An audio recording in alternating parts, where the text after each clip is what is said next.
दोस्तों, अगर आप सोचते हैं कि पर्दे पर चमकते सितारों की जिंदगी हमेशा से ऐसी ही रोशन थी, तो आप गलत हैं। बॉलीवुड में दर्जनों ऐसे स्टार हैं जिन्होंने गरीबी के दलदल से लेकर शोहरत की बुलंदियों तक का सफर तय किया है। आज हम बॉलीवुड के कुछ ऐसे ही सितारों की बात करेंगे जिन्होंने अपने करियर के शुरुआती दौर में कंडक्टर, कूली और यहाँ तक कि चाय बेचने का भी काम किया। बावजूद इसके उन्होंने अपनी मेहनत और जुनून की बदौलत न सिर्फ सफलता पाई बल्कि शोहरत की बुलंदियां भी हासिल की। इस कड़ी में हम सबसे पहले बात करेंगे रजनीकांत की। साउथ इंडियन फिल्म इंडस्ट्री के इस महान अभिनेता को भगवान की तरह पूजा जाता है। रजनीकांत के पिता रामोजी राव एक हवलदार थे। मां की मृत्यु के बाद 4 भाई बहनों में सबसे छोटे रजनीकांत को एहसास हुआ कि घर की आर्थिक स्थिति ठीक नहीं है। फिर क्या था, वे अपने सिर पर जिम्मेदारियों का बोझ लेकर निकल पड़े।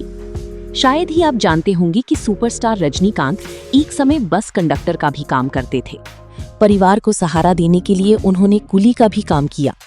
इसके बाद उन्हें कन्नड़ नाटकों में छोटे-मोटे रोल मिलने लगे, लेकिन रजनीकांत ने कभी हिम्मत नहीं हारी और अपने जुनून की बदौलत आज पूरी दुनिया उनकी अभिनय कला की कायल है। उसके पीछे दीवानों की तरह घूमता था। I love you रे।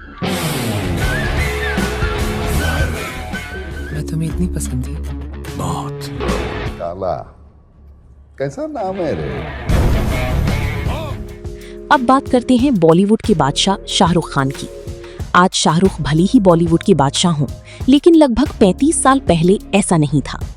एक साधारण परिवार से संबंध रखने वाली शाहरुख खान ने फिल्म इंडस्ट्री में ये मुकाम हासिल करने के लिए कड़ी मेहनत की है।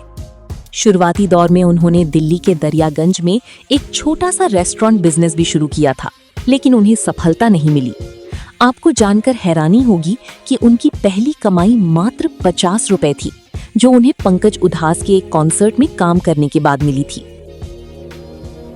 मेरे दुश्मन समझ रहे थे मैं अब कभी लौट के ना आऊंगा।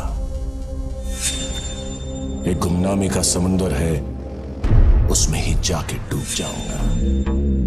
अभी बाकी मेरी कहानी है, सारी दुनिया को जो सुनानी है।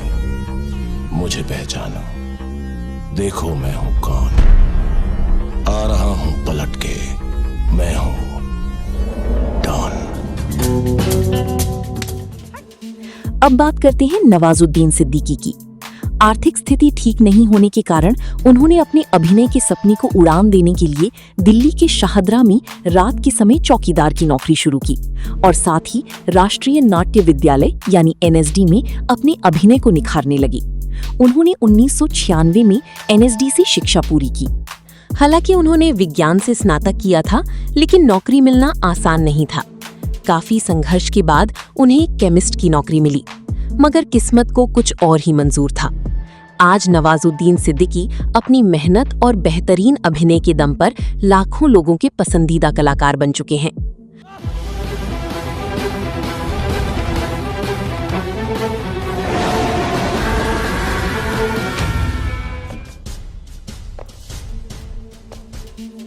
अब बात सदी के महानायक अमिताभ बच्चन की। उनकी जिंदगी भी संघर्षों से भरी रही है। अमिताभ बच्चन वो नाम है जिनकी अदाकारी और दमदार आवाज का पूरा देश दीवाना है। जो अपनी टोपी उल्टी पहनते हो, आज के बाद अपनी टोपी सीधी पहनना, क्योंकि जिस दिन मैं गोली चलाऊंगा तुम्हें टोपी उल्टी करने का वक्त नहीं मिलेगा।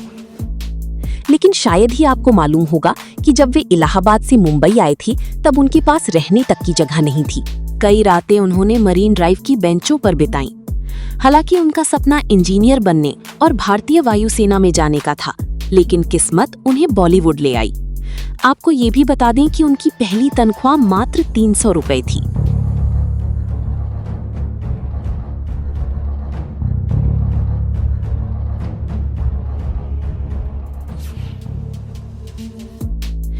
एक्टर और कॉमेडियन बदरुद्दीन जमालुद्दीन काजी, जिन्हें हम जॉनी वॉकर के नाम से जानते हैं, उन्होंने अपने करियर की शुरुआत एक बस कंडक्टर के रूप में की थी। वे बस में यात्रियों का मनोरंजन किया करते थे। एक दिन बलराज साहनी की नजर उन पर पड़ी और उन्होंने जॉनी वॉकर की मुलाकात गुरुदत्त से करवाई। इसके बाद उनकी जिंदगी ने नया मोड़ लिया और वे रुपहले पर्दे के चमकते सितारे बन गए।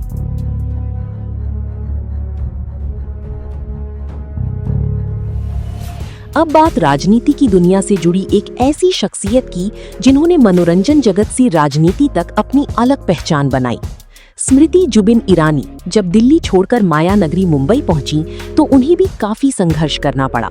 यहाँ तक कि उन्होंने मैकडॉनल्ड्स में वेटर का काम भी किया, लेकिन उनका आत्मविश्वास कभी नहीं डगमगाया।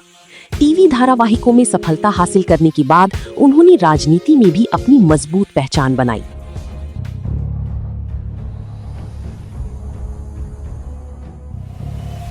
फिल्मी दुनिया की मशहूर कलाकार महमूद ने अपनी करियर की शुरुआत चाइल्ड आर्टिस्ट के रूप में की थी।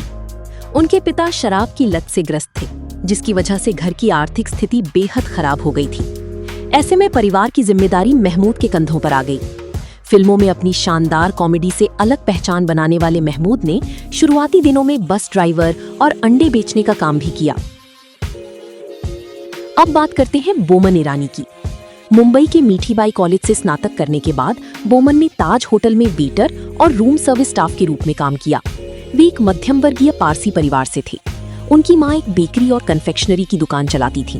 उन्होंने कभी बड़े सपने नहीं देखे थे कि बेटा डॉक्टर या इंजीनियर बने, लेकिन किस्मत ने उन्हें अभिनय की दुनिया में पहुंचाया और उन्होंने अपनी प्रतिभा का लोहा मनवा लिया। वहीं अगर बात करें खिलाड़ी कुमार यानी अक्षय कुमार की, तो उनका संघर्ष भी किसी से कम नहीं था। बैंकॉक के एक होटल में उन्होंने बर्तन साफ करने, वेटर और शेफ के रूप में काम किया। उस समय उनकी तनख्वाह मात्र 1500 रुपए थी और कई बार उन्हें रात में होटल के किचन के फर्श पर ही सोना पड़ता था। सर, बहुत मारा, मुंह नहीं खोल रहा है। प्यार का भूखा लगता है ये। अब बात करते हैं फिल्म निर्देशक राकेश ओम प्रकाश मेहरा की। रंग दे बसंती जैसी यादगार फिल्म बनाने वाले राकेश ओम प्रकाश मेहरा का संघर्ष भी प्रेरणादायक है। उन्होंने महज 352 रुपए महीने की तनख्वाह पर सेल्समैन की नौकरी की। उस समय वे घर घर जाकर वैक्यूम क्लीनर बेचते थे और कई बार लोगों ने उनके मुंह पर दरवाजे तक बंद कर दिए। इतना ही नहीं, उन्होंने 9वीं कक्षा से ही काम करना शुरू कर दिया था। कभी एड एजेंसी में तो कभी टूरिस्ट कैंप में नौकरी करके वे महीने के 100 से 150 रुपए कमाते थे और अपने पिता की आर्थिक मदद करते थे।